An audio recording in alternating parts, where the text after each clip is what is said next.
اعوذ باللہ من الشیطان الرجیم بسم اللہ الرحمن الرحیم۔ معزز سامعین کرام، السلام علیکم۔ آج کی ویڈیو میں ہم بیماری کے حوالے سے گفتگو کریں گے۔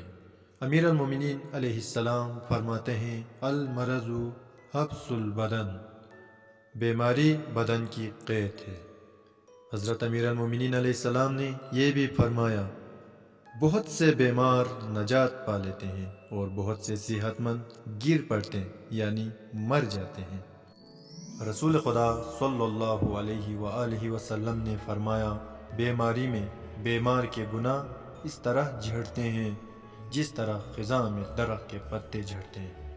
امیر المومنین علیہ السلام ایک اور جگہ پر ارشاد فرماتے ہیں جو شخص اپنی بیماری کو ڈاکٹروں یعنی طبیب سے چھپاتے ہیں اس نے اپنے بدن سے خیانت کی۔ امام زین العابدین علیہ السلام فرماتے ہیں ایک رات کا بخار 1 سال کے گناہ کا کفارہ ہے۔ لہٰذا سامعین کرام، اقوال معصومین سے ہمیں یہ پتہ چلتے ہیں بیماری بھی ایک نعمت ہے۔ بیماری بندہ کی کمزوری ہے اور شفا دینا پروردگار کا کرم ہے، اور بیماری کا بہترین علاج پرہیز ہے۔ بیماری کی حالت میں بھی انسان کو اللہ کا شکر ادا کرنا چاہیے، نہ کہ زبان پر ایسے جملہ لے آئیں جس میں شرک کی بو آتی۔ جس طرح روایت میں ذکر ہے کہ 1 رات کا بخار 1 سال کے گناہوں کا کفارہ ہے۔ بعض اوقات یہی بیماری خدا کی طرف سے بندہ کا امتحان ہوتی ہے، اور بعض اوقات بیماری بد پرہیزی سے وجود میں آتی ہے۔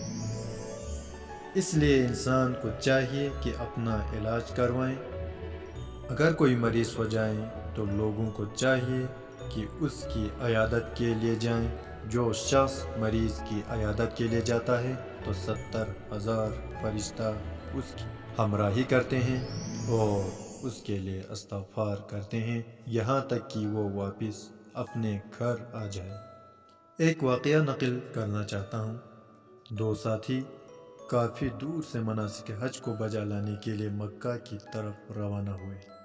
جب یہ دونوں مدینہ میں رسول اکرم صلی اللہ علیہ وسلم کی زیارت کے لیے آئے تو ان میں سے ایک ساتھی مدینہ کے کسی ہوٹل میں بہت زیادہ بیمار ہو گیا اور اس کا دوسرا ساتھی اس کی دیکھ بھال کرنے میں مشغول ہو گیا۔ ایک دن ہم سفر ساتھی نے بیمار ساتھی سے کہا مجھے بہت اشتیاق ہے کہ رسول خدا صلی اللہ علیہ وآلہ وسلم کے مزار کی زیارت کروں، تم مجھے اجازت دو کہ میں زیارت کے لیے جاؤں۔ بیمار نے کہا تو میرا یار و مددگار ہے، مجھے تنہا نہ چھوڑ، میری طبیعت بہت خراب ہے، مجھ سے جدا نہ ہو۔ ساتھی نے کہا میرے بھائی، ہم بہت دور سے آئے ہیں، میرا دل زیارت کے لیے تڑپ رہا ہے، تم اجازت دو، میں بہت جلد زیارت کر کے واپس آ جاؤں گا۔ لیکن بیمار ساتھی جس کو دیکھ بھال کی بہت شدید ضرورت تھی وہ نہیں چاہتا تھا کہ اس کا ساتھی زیارت کے لیے جائے، لیکن ہم سفر ساتھی اس کو چھوڑ کر زیارت پیغمبر صلی اللہ علیہ وآلہ وسلم کے لیے چلا گیا اور زیارت کے بعد امام جعفر صادق علیہ السلام کے گھر گیا اور آن حضرت علیہ السلام کی زیارت سے شرفیاب ہوا اور اپنا اور اپنے ساتھی کا قصہ آن حضرت کے سامنے بیان کیا۔ امام جعفر صادق علیہ السلام نے فرمایا اگر تم اپنے دوست کے پاس رہتے اور اس کی دیکھ بھال اور نگرانی کرتے تو تمہارا اجر خدائے بزرگ کی بارگاہ میں رسول اللہ صلی اللہ علیہ وآلہ وسلم کے مزار کی زیارت سے زیادہ ہوتا۔